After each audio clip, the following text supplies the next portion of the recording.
അങ്ങനെ കൃഷ്ണയും കൺമണിയും കൊലപ്പെടുത്താനുള്ള പദ്ധതി തയ്യാറാക്കുകയാണ് സാഗറിന്റെ പൊന്നു പെങ്ങൾ ആന്റിയമ്മ.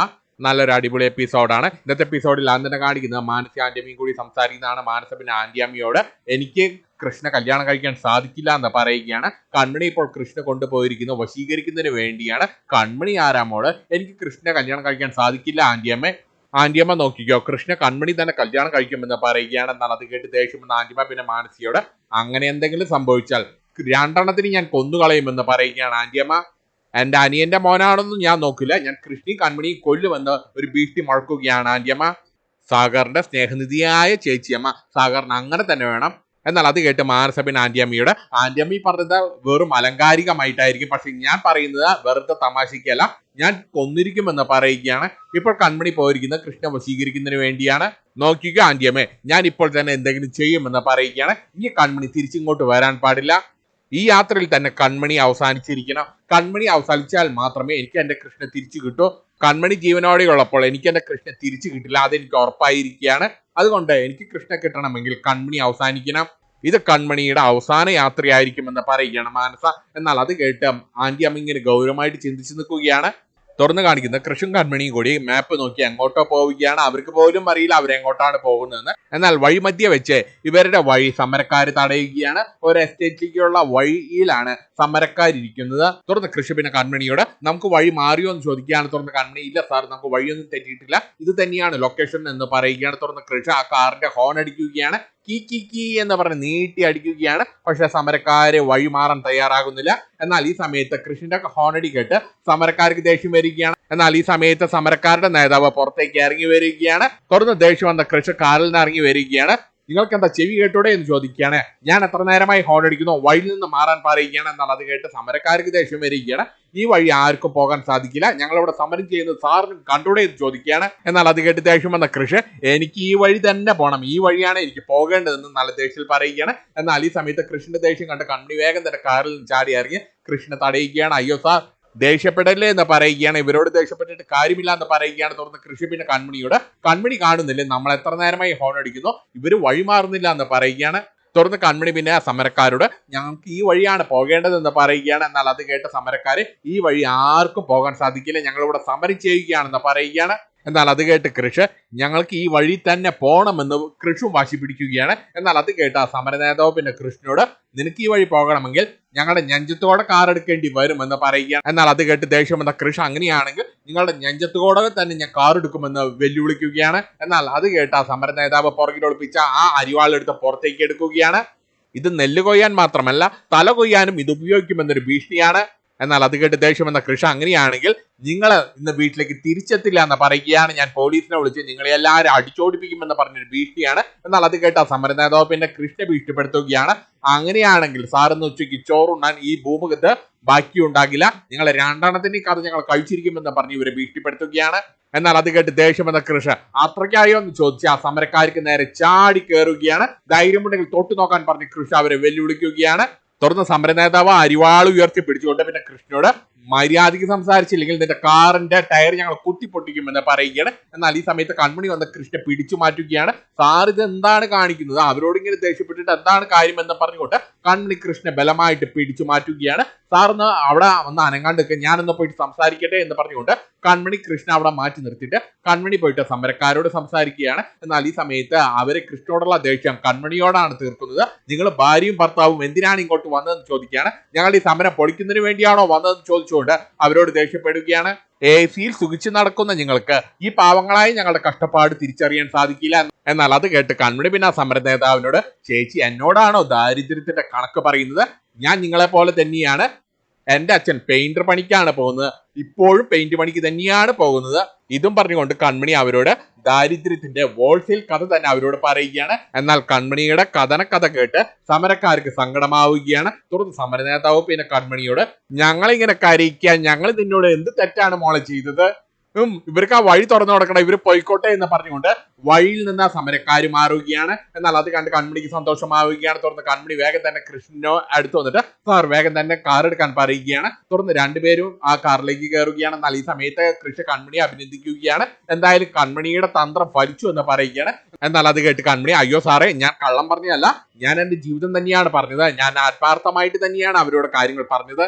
തുറന്ന് കൃഷി കാറെടുത്ത് ആ സമരക്കാർക്കിടയിലൂടെ കാറെടുത്ത് അവിടുന്ന് പോവുകയാണ്. തുറന്ന് കൃഷും കൺമണിയും ആ വഴിയിലൂടെ എത്തിച്ചേരുന്നത് വലിയൊരു റിസോർട്ട് പോലത്തെ ഒരു സ്ഥലത്തേക്കാണ് രണ്ടുപേരും എത്തിച്ചേരുന്നത്. തുറന്ന കാർ നിർത്തി രണ്ടുപേരും കാറിൽ നിന്ന് ഇറങ്ങുകയാണ്. എന്നാൽ ആ സമയത്ത് ചുറ്റുപാടും ഒരു മനുഷ്യ കുഞ്ഞു പോലും ഇല്ല. തുറന്ന് കൃഷി പിന്നെ കൺമണിയോട്, സത്യം പറ കൺമണി, നമ്മൾ ഇങ്ങോട്ട് തന്നെയാണോ വരേണ്ടത്, നമുക്ക് ലൊക്കേഷൻ തെറ്റിയിട്ടില്ലല്ലോ എന്ന് ചോദിക്കുമ്പോൾ കൺമണി, ഇല്ല സാർ, ഇങ്ങോട്ട് തന്നെയാണ് വരേണ്ടത്, നമ്മൾ എത്തിയ ലൊക്കേഷൻ കറക്റ്റ് ആണെന്ന് പറയുകയാണ്. പക്ഷെ ഇവിടെ ആരും കാണുന്നില്ല എന്ന് പറയുകയാണ്. നമ്മൾ എന്തിനാണ് ഇങ്ങോട്ട് വന്നത്, ഹണിമൂൺ ആഘോഷിക്കാൻ പറ്റിയ സ്ഥലം തന്നെയാണെന്ന് പറയുകയാണ് കൃഷ് കൺമണിയോട്. തുറന്ന് കൃഷ്, എന്തായാലും ഇത് ഹണിമൂൺ ആഘോഷിക്കാൻ പറ്റിയ സ്ഥലം തന്നെയാണെന്ന് പറയുകയാണ്. തുറന്ന് കൺമണി, ഇവിടെ എത്തിക്കഴിഞ്ഞാൽ മധുസാറിനെ വിളിക്കണമെന്നാണ് ദേവ്ജി പറഞ്ഞിട്ടുള്ളത്. എന്നാൽ ഈ സമയത്ത് മുകളിൽ നിന്നൊരു സ്ത്രീ പുറത്തേക്ക് വരികയാണ്. ആ സ്ത്രീ നല്ല ദേഷ്യപ്പെട്ട് കൃഷ്ണനോട് കൺമണിയോട് ദേഷ്യപ്പെടുകയാണ്. നിങ്ങൾ എന്തിനാണ് ഹോൺ അടിച്ചതെന്ന് ചോദിച്ചുകൊണ്ടാണ് കൃഷ്ണനോട് കൺമണിയോട് ദേഷ്യപ്പെടുന്നത്. എന്നാൽ അത് കേട്ട് കൃഷും കൺമണിയും വീണ്ടും ഞെട്ടി നിൽക്കുകയാണ്. ഇത് എന്തൊരു കുരിശാണ്, സമരക്കാര് തീർന്നപ്പോൾ അടുത്തത്. തുറന്ന് കൃഷും കൺമണി, നിങ്ങളൊക്കെ ആരാണെന്ന് ചോദിക്കുകയാണ്. ഞങ്ങൾക്ക് ഇങ്ങോട്ട് വരാനാണ് ലൊക്കേഷൻ കിട്ടിയിട്ടുള്ളത്, അങ്ങനെയാണ് ഞങ്ങൾ ഇങ്ങോട്ട് വന്നതെന്ന് പറയുകയാണ് കൃഷ്ണൻ കൺമണി. എന്നാൽ ആ സ്ത്രീ ഇവരോട് നല്ല ദേഷ്യത്തിലാണ് സംസാരിക്കുന്നത്. നിങ്ങൾ ആ സമരക്കാർക്ക് വേണ്ടി വന്നതാണല്ലേ എന്ന് ചോദിച്ചുകൊണ്ട് ദേഷ്യപ്പെടുകയാണ്. നിങ്ങൾ എന്തിനാണ് ഹോൺ അടിച്ചത്, അതിന് സമാധാനം പറഞ്ഞിട്ട് സംസാരിച്ചാൽ മതി എന്ന് പറഞ്ഞുകൊണ്ട് ആ സ്ത്രീ കൃഷ്ണനോട് കൺമണിയോട് ദേഷ്യപ്പെടുകയാണ്. എന്നാൽ ഈ സമയത്ത് അങ്ങോട്ടേക്ക് ഒരു സെക്യൂരിറ്റി വരികയാണ്. തുടർന്ന് ആ സെക്യൂരിറ്റി പിന്നെ കൃഷ്ണനോട് കൺമണിയോട് ദേഷ്യപ്പെടുകയാണ്. മര്യാദയ്ക്ക് സമാധാനം പറ, നിങ്ങൾ എന്തിനാണ് ഹോൺ അടിച്ചത്, നിങ്ങൾ ആ സമരക്കാർക്ക് വേണ്ടി സംസാരിക്കാൻ വന്നതാണല്ലേ എന്ന് പറഞ്ഞുകൊണ്ട് കൃഷ്ണനോട് കൺമണിയോട് ദേഷ്യപ്പെടുകയാണ്. എന്നാൽ ഇതെല്ലാം കേട്ടാകെ കിളി പോയി നിൽക്കുകയാണ് കൃഷ്ണൻ കൺമണി. ഇവിടെ ഇത് എന്തൊക്കെയാണ് സംഭവിക്കുന്നത്, നിങ്ങൾ ഇത് എന്തൊക്കെയാണ് പറയുന്നത്, ഞങ്ങൾക്കൊന്നും തന്നെ മനസ്സിലാകുന്നില്ല എന്ന് പറയുകയാണ്. എന്നാൽ ഈ സമയത്ത് കൃഷി പിന്നെ സെക്യൂരിറ്റിയോട്, ചേട്ടൻ ഇങ്ങോട്ട് വെറുതെ കയറി ദേഷ്യപ്പെടല്ലേ, ഞങ്ങൾ ആദ്യം പറയുന്നൊന്ന് കേൾക്ക്, ഞങ്ങൾ ഇങ്ങോട്ട് വന്നത് ഒരു മധുസാറിനെ കാണാൻ വേണ്ടി വന്നതാണ്. എന്നാൽ അത് കേട്ട് ആ സെക്യൂരിറ്റി ഒന്ന് ഞെട്ടി നിൽക്കുകയാണ്. ആ സെക്യൂരിറ്റിയും ആ ചേച്ചിയും ഒന്ന് ഞെട്ടി നിൽക്കുകയാണ്. നിങ്ങൾ എന്താ പറഞ്ഞത്, നിങ്ങൾക്ക് ആളൊന്നും മാറിയില്ലല്ലോ, മധുസാറോ? എന്നാൽ അത് കേട്ട് കൃഷ്ണൻ കൺമണി, അതെ മധുസാറ്, ഞങ്ങൾ ഈ പറയുന്ന മധുസാറിനെ കണ്ടിട്ടില്ല, പേര് മാത്രമേ അറിയൂ, ഈ മധുസാറിനെ വന്ന് കാണാനാണ് ഞങ്ങളോട് പറഞ്ഞിട്ടുള്ളത്. എന്നാൽ അത് കേട്ട് ആ സെക്യൂരിറ്റി നിന്ന് വിതുമ്പുകയാണ്. അത് കണ്ട് ആ ചേച്ചി സെക്യൂരിറ്റിയെ പിടിച്ചു മാറ്റി സംസാരിക്കുകയാണ്. അയ്യോ ചേട്ടാ കരയല്ലേ, ഇങ്ങനെ കരയല്ലേ ചേട്ടാ, അവർ കണ്ട നാണക്കേടാണെന്ന് പറഞ്ഞ് സെക്യൂരിറ്റിയെ സമാധാനിപ്പിക്കുകയാണ്. എന്നാൽ അത് കണ്ട് കൃഷ്ണൻ കൺമണിയൊക്കെ ഞെട്ടി നിൽക്കുകയാണ്. ഇത് എന്ത് കഥ? തുറന്ന് കൺമണി പിന്നെ ആ സെക്യൂരിറ്റിയോട്, അയ്യോ ചേട്ടൻ കരയാൻ മാത്രം ഞങ്ങൾ ചേട്ടനോട് ഒന്നും പറഞ്ഞില്ലല്ലോ, പിന്നെ എന്തിനാണ് ചേട്ടൻ കരയുന്നത്? തുറന്ന് ആ ചേച്ചി ആ സെക്യൂരിറ്റിയുടെ മീശയെല്ലാം പിരിച്ചു വെക്കുകയാണ്. നിങ്ങൾ വലിയൊരാളാണ്, നിങ്ങളിങ്ങനെ കരഞ്ഞാൽ നാണക്കേടാണ്. തുറന്ന് കൃഷി വീണ്ടും സെക്യൂരിറ്റിയോട്, അയ്യോ ചേട്ടാ, ചേട്ടനെ കരയിപ്പിക്കാൻ മാത്രം ഒന്നും പറഞ്ഞില്ലല്ലോ, പിന്നെ എന്തിനാണ് ചേട്ടാ ഇങ്ങനെ കരയുന്നത്? എന്നാൽ അത് കേട്ട ആ ചേച്ചി പിന്നെ കൃഷ്ണയോട്, അയ്യോ നിങ്ങളിപ്പോൾ അന്വേഷിച്ചു വന്നില്ലേ ഒരു മധു സാറ്, ആ മധു ഇയാളാണെന്ന് പറയുകയാണ്. മധു സാറിനെ ലോകത്തിൽ ആദ്യമായിട്ടാണ് ഒരാള് സാറേ എന്ന് വിളിക്കുന്നത്, അതിന്റെ ഒരു ആന്തോളനമാണെന്ന് പറയുകയാണ്. എന്നാൽ അത് കേട്ട് കൃഷ്ണ കൺമണി ഇങ്ങനെ ചിരിച്ചു നിൽക്കുകയാണ്. തുറന്ന് ആ സെക്യൂരിറ്റി പിന്നെ കൃഷ്ണനോട് കൺമണിയോട്, നിങ്ങളാണോ കൃഷ്ണൻ കൺമണിയും എന്ന് ചോദിക്കുകയാണ്. തുറന്ന് കൃഷ്ണൻ കൺമണി, അതെ ഞങ്ങൾ തന്നെയാണെന്ന് പറയുമ്പോൾ പിന്നെ മധു സാർ പിന്നെ കൃഷ്ണനോട് കൺമണിയോട്, അയ്യോ കേണൽ സാറിനെ ഇന്ന് കാണാൻ സാധിക്കില്ല എന്ന് പറയുകയാണ്. വൈകുന്നേരം 6 മണിക്ക് ശേഷം കേണൽ സാറ് ആർക്കും മുഖം കാണിക്കില്ല.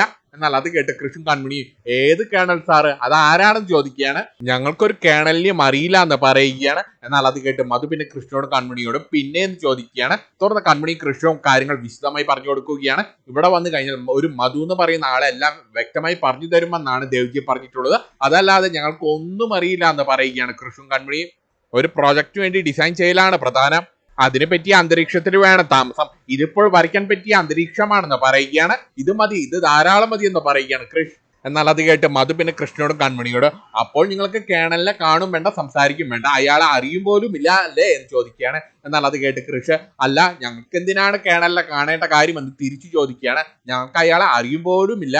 എന്നാൽ അത് കേട്ട് ആ ചേച്ചിയും മധുവും പൊട്ടിച്ചിരിക്കുകയാണ്. എന്നാൽ ആ ചിരിയുടെ അർത്ഥം മനസ്സിലാകാത്ത കൃഷി, നിങ്ങളെന്താ ഞങ്ങളെ കളിയാക്കുകയാണെന്ന് ചോദിക്കുകയാണ്. എന്നാൽ അത് കേട്ട് ആ ചേച്ചി പിന്നെ കൃഷ്ണനോടും കൺമണിയോട്, നിങ്ങളെ ഇങ്ങോട്ട് വരുത്തിയത് തന്നെ ആ കേണലാണെന്ന് പറയുകയാണ്. ഇനി നിങ്ങൾക്ക് ഇവിടുന്ന് പോകണമെങ്കിൽ പോലും ആ കേണലിന്റെ അനുവാദം വേണം. ചുരുക്കം പറഞ്ഞാൽ നിങ്ങൾ പെട്ടു, ഞങ്ങളെ പോലെ. തുറന്ന് കൃഷ്ണ, ആരീ കേണല്, ഞങ്ങൾ എന്തിനാ വരുത്തിയതെന്ന് ചോദിക്കുമ്പോൾ ആ ചേച്ചി പിന്നെ കൃഷ്ണനോട്, അത് പറയാൻ ഞങ്ങൾക്ക് അവകാശമില്ല, അത് കേണൽ തന്നെ നിങ്ങളോട് പറഞ്ഞോളും എന്ന് പറയുകയാണ്. തുറന്ന ആ സെക്യൂരിറ്റി പിന്നെ കൃഷ്ണയും കൺമണിയും പേടിപ്പിക്കുകയാണ്. നിങ്ങൾ ഈ കേട്ടിട്ടുണ്ടോ? കേട്ടിട്ടില്ലെങ്കിൽ ഇനി നിങ്ങൾ അത് മനസ്സിലാക്കിക്കോളും എന്ന് പറയുകയാണ്. ഇത് കോട്ടയാണെന്ന് പറയുകയാണ്. നിങ്ങൾക്ക് ഇനി ഇവിടുന്ന് പുറത്തേക്ക് രക്ഷപ്പെടാൻ സാധിക്കില്ല, നിങ്ങൾ ഇവിടെ തടവിൽ പെട്ടു എന്ന് പറയുകയാണ്. തുറന്ന ചേച്ചി കൃഷ്ണനെ സ്വയം പരിചയപ്പെടുത്തുകയാണ്. എൻ്റെ പേര് ഷീല, ഞാൻ ഈ മധുസാറിന്റെ ഭാര്യയാണെന്ന് പറയുകയാണ്. എന്നാൽ ഇതെല്ലാം കേട്ട് കൃഷി പിന്നെ ഇവരോട് സത്യം പറയലോ, ഞങ്ങൾക്കൊന്നും തന്നെ മനസ്സിലാകുന്നില്ല, ഞങ്ങൾ എന്തിനാണ് ഇങ്ങോട്ട് വന്നതെന്ന് പോലും ഞങ്ങൾക്ക് അറിയില്ല എന്ന് പറയുകയാണ്. എവിടെയോ ഒരിടത്ത് വന്നു, രണ്ടുപേരും എന്തൊക്കെയോ പറയുന്നു. എന്നാൽ അത് കേട്ട് മധു പിന്നെ കൃഷ്ണയോട് നിങ്ങൾക്ക് അത്രയെങ്കിലും മനസ്സിലായല്ലോ, അത് തന്നെ വലിയ കാര്യമാണ്, സാധാരണ ഇവിടെ വരുന്നവർക്ക് അതുപോലും മനസ്സിലാകാറില്ല. തുറന്ന ഷീല പിന്നെ ഇവരോട് നിങ്ങൾക്ക് എന്താണ് കഴിക്കാൻ വേണ്ടതെന്ന് ചോദിക്കുകയാണ്. എന്നാൽ അത് കേട്ട് കൺമണി ഞങ്ങൾക്കൊന്നും വേണ്ട, ഞങ്ങൾ പുറത്തുനിന്ന് ലൈറ്റായി കഴിച്ചിട്ടാണ് വരുന്നത്. എന്നാൽ അത് കേട്ട് മധു എങ്കിൽ പിന്നെ ഒരു കാര്യം ചെയ്യാം, നിങ്ങൾക്ക് നിങ്ങളുടെ റൂം കാണിച്ചു തരാം, നിങ്ങളുടെ റെസ്റ്റ് എടുത്തോളാൻ പറയുകയാണ്. എന്നാൽ അത് കേൾക്കുമ്പോൾ കൃഷിന് സന്തോഷമാവുകയാണ്. റൂം മതി, വേഗം തന്നെ റൂമിൽ തന്നെ, ഞങ്ങൾക്ക് നല്ല ക്ഷീണമുണ്ട്. കൃഷി നല്ല ഹണിമൂൺ മൂഡിലാണ്, ആവേശം കയറി നിൽക്കുകയാണ്. കൃഷിന് ഒന്ന് വിശാലമായിട്ട് വിശ്രമിക്കണം, നമുക്ക് റൂമിലേക്ക് പോകാമെന്ന് പറഞ്ഞ് ഒരു കളച്ചിരിയോടുകൂടി കൺമണിയെ നോക്കുകയാണ്. എന്നാൽ അത് കേട്ട് ഷീല പിന്നെ കൺമണിയെ വിളിക്കുകയാണ്. മേഡം എന്റെ കൂടെ വാ. തുറന്ന മധു കൃഷ്ണനെ വിളിച്ചിട്ട് സാർ എന്റെ കൂടെ വാ, നിങ്ങൾ രണ്ടുപേർക്കും 2 മുറിയാണ്. എന്നാൽ അത് കേട്ട് കൃഷി ഒന്ന് പ്ലിങ് ആവുകയാണ്. അല്ല, ഞങ്ങൾ രണ്ടുപേരും ഒരു റൂമിലല്ലേ എന്ന് ചോദിക്കുകയാണ്. എന്നാൽ അത് കേട്ട് മധുവും ഷീലയും പൊട്ടിച്ചിരിക്കുകയാണ്. ഞാൻ പറഞ്ഞില്ലേ ഷീല, ഈ സാറ് നമ്മളെ ചിരിപ്പിച്ചു കൊല്ലും. എന്നാൽ ആ ചിരിയുടെ അർത്ഥം കൃഷ്ണ മനസ്സിലാകുന്നില്ല. അതെ, ദേഷ്യം പിടിപ്പിക്കുകയല്ല, ഞങ്ങൾ രണ്ടുപേരും ഒരു റൂമിലല്ലേ എന്ന് ചോദിക്കുകയാണ് കൃഷ. കേണൽ സാറ് ഞങ്ങൾക്ക് അതിനുള്ള അധികാരം തന്നിട്ടില്ല എന്ന് പറയുകയാണ് മധു. ഞങ്ങളെ രണ്ടുപേരെയും 2 മുറിയിൽ പൂട്ടിയിടാനാണ് സാറ് പറഞ്ഞിരിക്കുന്നത്. അയ്യോ സോറി, 2 മുറിയിൽ താമസിപ്പിക്കാനാണ് സാറ് പറഞ്ഞിരിക്കുന്നത്. എന്നാൽ അപ്പോഴും കൃഷ അത് വേണ്ട, ഞങ്ങൾക്ക് 2 പേർക്കും 1 മുറി മതി എന്ന് പറയുകയാണ്. എന്നാൽ അത് കേട്ട് മധു പിന്നെ കൃഷ്ണനെ കളിയാക്കിക്കൊണ്ട് നിങ്ങൾക്ക് 1 മുറി മതിയെന്ന് ഞങ്ങൾക്ക് മനസ്സിലായി, പക്ഷെ കേണൽ സാർ അതിനുള്ള അധികാരം ഞങ്ങൾക്ക് തന്നിട്ടില്ല. കൊള്ള, ഭാര്യയും ഭർത്താവായി ഞങ്ങൾക്ക് പോലും 1 മുറിയിൽ കഴിയാനുള്ള അധികാരം കിട്ടിയിട്ടില്ല, പിന്നെയാണ് കല്യാണം പോലും കഴിക്കാത്ത നിങ്ങൾക്ക് 1 മുറി കിട്ടുന്നത്. എന്നാൽ അത് കേട്ട് കൃഷ്ണ കണ്ണും തള്ളി നിൽക്കുകയാണ്. തുടർന്ന് മധു പിന്നെ കൃഷ്ണയോട് കൺമണിയോട് നിങ്ങളെ കുറിച്ചുള്ള സകല കാര്യങ്ങളും ഞങ്ങൾക്കറിയാം, നിങ്ങൾ 2 പേരും കല്യാണം കഴിച്ചിട്ടില്ല എന്നും ഞങ്ങൾക്കറിയാം. എന്നാൽ അത് കേട്ട് കൃഷി ചെറിയൊരു ചമ്മലോട് കൂടി മധുവിന്റെ കൈ പിടിച്ചുകൊണ്ട് മധു ചേട്ടാ ഞങ്ങൾ ഉടനെ തന്നെ കല്യാണം കഴിക്കുമെന്ന് പറയുകയാണ്. എന്നാൽ അത് കേട്ട് മധു എങ്കിൽ പിന്നെ ആദ്യം കല്യാണം നടക്കട്ടെ, എന്നിട്ടാകാം 1 മുറി, അല്ലെങ്കിൽ തന്നെ ഇവിടുന്ന് പുറത്ത് പോയിട്ട് വേണമല്ലോ കല്യാണം കഴിക്കാൻ, നിങ്ങൾ ഇവിടുന്ന് പുറത്ത് പോകുന്ന കാര്യം തന്നെ സംശയമാണ്. പിന്നെ ഒരു കാര്യം, നാളെ രാവിലെ 7 മണിക്ക് തന്നെ കേണൽ സാറിന്റെ മുഖം കാണിക്കണം. ഇതും പറഞ്ഞുകൊണ്ട് മധു കൃഷിയുടെ കൈയും ഷീല കൺമണിയുടെ കൈയും പിടിച്ചുകൊണ്ട് 2 പേരെയും 2 ദിശയിലേക്ക് കൊണ്ടുപോവുകയാണ്. അങ്ങനെ കൃഷ്ണയും കൺമണിയും അല്ല കൃഷ്ണമണിയെ പിരിച്ചിരിക്കുകയാണ് ഷീലയും മധുവും. തുറന്നു കാണിക്കുന്ന സാഗറിന്റെ വീടാണ്. സുജാത പപ്പടം ചൂടാനുള്ള എണ്ണ കണ്ണിലൊഴിച്ച് സാഗറിന് വേണ്ടി കാത്തിരിക്കുകയാണ്. ഈ സമയത്ത് അങ്ങോട്ടേക്ക് സാഗർ വരികയാണ്. തുറന്ന സാഗറിനെ കണ്ട് സുജാത ആവേശം കൊണ്ട് ചാടി കയറി സാഗറിനോട് എന്താ ഈ സാഗർ, കൃഷ്ണി കൺമണിയും കണ്ടോ എന്ന് ചോദിക്കുകയാണ്. ദേവികയെ കണ്ടോ എന്ന് ചോദിക്കുകയാണ്. ഞാൻ കൃഷി വരുമെന്ന് കരുതി കൃഷ്ണു വേണ്ടി കാത്തിരിക്കുകയായിരുന്നു, പക്ഷെ കൃഷി എന്നെ പറ്റിച്ചു, കൃഷി വന്നില്ല എന്ന് പറയുകയാണ്. ഞാൻ കൃഷ്ണ ഒരുപാട് തവണ വിളിച്ചു, പക്ഷെ കൃഷി ഫോൺ എടുത്തില്ല. സത്യം പറ സാഗർ, കൃഷി കൺമണിക്കൊപ്പം തന്നെയാണോ പോയിരിക്കുന്നതെന്ന് ചോദിക്കുകയാണ്. എന്നാൽ അത് കേട്ട് സാഗർ ആ സത്യം സുജാതയെ അറിയിക്കുകയാണ്. അതേ സുജാത, കൃഷി കൺമണിയെ ഒന്നിച്ചാണ് പോയിരിക്കുന്നത്. എന്നാൽ അത് കേട്ട് ദേഷ്യം വന്ന സുജാത പിന്നെ ദേവിജിക്കെതിരെ കുറെ കുറ്റങ്ങൾ പറയുകയാണ്. ദേവിജി എന്താണ് പറഞ്ഞത്, ദേവിജിയാണ് എല്ലാത്തിനും കാരണം, ആന്റിയമ്മൊക്കെ പറയുന്നത് സത്യം തന്നെയാണ്, എല്ലാ പ്രശ്നത്തിനും കാരണം ദേവിജി തന്നെയാണ്, ദേവിജിയെ പറഞ്ഞു വിടണം എന്നൊക്കെ പറഞ്ഞ് ഇങ്ങനെ ഡയലോഗ് അടിച്ചുകൊണ്ട് നിൽക്കുകയാണ് സുജാത. തുറന്ന് സാഗർ പിന്നെ സുജാതയോട് കൃഷ്ണൻ കൺമണിയും പോയിരിക്കുന്നു, ഓഫീസ് കാര്യത്തിനാണെന്ന് പറയുകയാണ്. എന്നാൽ അത് കേട്ട് ദേഷ്യം വന്ന സുജാത അതെന്തിനാണ് കൺമണിയും കൂട്ടിക്കൊണ്ട് കൃഷ്ണ ഓഫീസ് കാര്യത്തിന് വേണ്ടി പോയിരിക്കുന്നത്, കൃഷ്ണ വേണമെങ്കിൽ മാനസിക കൂട്ടിക്കൊണ്ട് പോകാമായിരുന്നല്ലോ, ഇനി എന്ത് ഓഫീസ് കാര്യമായാലും ശരി, ഓഫീസിൽ ഇടിക്കുമ്പോൾ താഴെ വീണാലും ശരി, കൃഷിന്റെ കൂടെ കൺമണി അയക്കാൻ പാടുണ്ടോ എന്ന് ചോദിക്കുകയാണ്. സാഗറിന് എന്താണ് ഒരു ചൂടില്ലാത്ത പോലെ, പോയ പോലെയല്ലല്ലോ സാഗർ തിരിച്ചു വന്നിരിക്കുന്നത്, എന്ത് പറ്റി സാഗർ? ദേവ്ജി സാഗറിന്റെ മനസ്സ് മാറ്റിയോ എന്ന് ചോദിക്കുകയാണ്. കണ്ണു തുറപ്പിച്ചാണ് സുജാത സാഗറിനോട് ചോദിക്കുന്നത്. ദേ സാഗർ, ഹേമയുടെയും മാനസയുടെ മുന്നിൽ ഇനി ഉത്തരമില്ലാതെ ചോദ്യചിഹ്നമായി നിൽക്കാൻ എനിക്ക് വയ്യ. ഇതും പറഞ്ഞുകൊണ്ട് സുജാത ഫോൺ എടുത്തിട്ട് ദേവ്ജിയെ വിളിക്കാൻ നിൽക്കുകയാണ്. എന്നാൽ അത് കണ്ട് സാഗർ വേഗം തന്നെ സുജാതയുടെ കയ്യിൽ നിന്ന് ഫോൺ തട്ടിപ്പറിച്ചു വാങ്ങുകയാണ്. നീ ദേവ്ജിയെ വിളിച്ച് ശല്യപ്പെടുത്തേണ്ട കാര്യമൊന്നുമില്ല, ദേവ്ജി പറഞ്ഞെന്താണോ അത് ഞാൻ നിന്നോട് പറയാം. ഇവിടെ എല്ലാവരും എന്നെ കുറ്റപ്പെടുത്തുകയാണ്, ഞാനാണ് കൃഷ്ണനെ ലാളിച്ച് വഷളാക്കിയതെന്ന്. മറ്റുള്ളവർ മാത്രമല്ല, ഇനി സാഗറും ചിലപ്പോൾ ഇനി അങ്ങനെ പറഞ്ഞേക്കാം.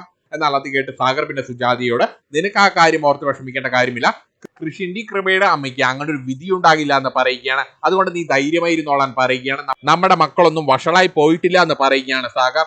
തുടർന്ന് സുജാത പിന്നെ സാഗറിനോട് കൃഷിയും കൺമണിയും ഒന്നിച്ചു പോയതിൽ സാഗറിന്റെ നിലപാടെന്താണെന്ന് ചോദിക്കുകയാണ്. എന്നാൽ അത് കേട്ട് സാഗർ അതിനുള്ള ഉത്തരം സുജാതയ്ക്ക് കൊടുക്കുകയാണ്. ഇതേ ചോദ്യം ഞാൻ ദേവ്ജിയോട് ചോദിച്ചപ്പോൾ ദേവ്ജി എനിക്ക് തന്ന മറുപടി ഞാൻ നിന്നോട് പറയാം. കൺമണിക്ക് കൺമണിയെ അറിയാം, കൂടെയുള്ളവരെ എവിടെ നിർത്തണമെന്ന് കൺമണിക്ക് അറിയാം. എന്നാൽ അത് കേട്ട് ദേഷ്യം വന്ന സുജാത അവൾക്കറിയാമായിരിക്കും, പക്ഷെ നാട്ടുകാർക്ക് അത് അറിയില്ലല്ലോ, അവര് അപവാദ കഥകൾ പറഞ്ഞു തുടങ്ങും. എന്നാൽ അത് കേട്ട് സാഗർ നാട്ടുകാർ പറഞ്ഞോട്ടെ, അതിനിപ്പോ നമുക്ക് എന്ത് ചെയ്യാൻ സാധിക്കും? ഞാൻ നാട്ടുകാരുടെ ചെലവിലല്ല ജീവിക്കുന്നത്, നാട്ടുകാരുടെ ഇഷ്ടത്തിനനുസരിച്ച് ജീവിക്കാൻ നമുക്ക് സാധിക്കുമോ എന്ന് തിരിച്ചു ചോദിക്കുകയാണ് സാഗർ. കൺമണി നല്ല കുട്ടിയാണ്, അവളെ വെറുതെ തെറ്റിദ്ധരിക്കേണ്ട, കുറ്റപ്പെടുത്തേണ്ട കാര്യമില്ല. എന്നാൽ അത് കേട്ട് ദേഷ്യം വന്ന സുജാത സാഗറിന് ഇത് എന്താണ് സംഭവിച്ചത്, സാഗർ എന്താണ് ഉദ്ദേശിക്കുന്നത് എന്ന് ചോദിക്കുകയാണ്. കൃഷിക്ക് കൺമണിയെ കല്യാണം കഴിച്ചാൽ തന്നെ കുഴപ്പമില്ല എന്നാണോ എന്ന് തിരിച്ചു ചോദിക്കുകയാണ് സുജാത.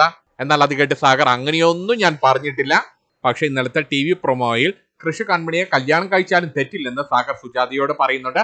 നാളത്തെ എപ്പിസോഡിൽ നമുക്കത് കാണാം. തുടർന്ന് സുജാത ഒരുപാട് സ്വപ്നങ്ങളുമായിട്ടാണ് മാനസ ജീവിക്കുന്നത്, നമ്മൾ എല്ലാവരും ചേർന്നാണ് കൃഷ്ണയും മാനസയും ഒന്നിപ്പിക്കാൻ ശ്രമിച്ചത്, ഇനി എന്തൊക്കെ നടന്നാലും മാനസയെ കൈവിടാൻ ഞാൻ സമ്മതിക്കില്ല. കൺമണി നല്ല കുട്ടിയൊക്കെയാണ്, സാധുവാണ്, എനിക്ക് സ്നേഹവും അടുപ്പവും ഒക്കെ ആയിരുന്നു, പക്ഷെ അത് എന്റെ മരുമകളാക്കാൻ വേണ്ടിയല്ല. മാനസിക എന്തൊക്കെ കുറവുകളുണ്ടെങ്കിലും മാനസിക്ക് കൊടുത്ത വാക്ക് നമ്മളിങ്ങി പാലിച്ചിരിക്കണം. നോക്ക് സാഗർ, ജയമോഹൻ ഇപ്പോൾ ജർമ്മനിയിൽ കൃപയ്ക്കൊപ്പമല്ലേ? ആർക്കു വേണ്ടിയാണ് ജയമോഹൻ കൃപയ്ക്കൊപ്പം നിൽക്കുന്നത്, എന്തിനു വേണ്ടിയാണ്, ഒന്ന് ചിന്തിച്ചു നോക്കാൻ പറയുകയാണ് സാഗറിനോട്. ഇതും കാണിച്ചുകൊണ്ടാണ് ഇന്നത്തെ എപ്പിസോഡ് തീരുന്നത്. നാളത്തെ മെഗാ എപ്പിസോഡാണ്, നാളെ എന്തെങ്കിലുമൊക്കെ സംഭവിക്കും.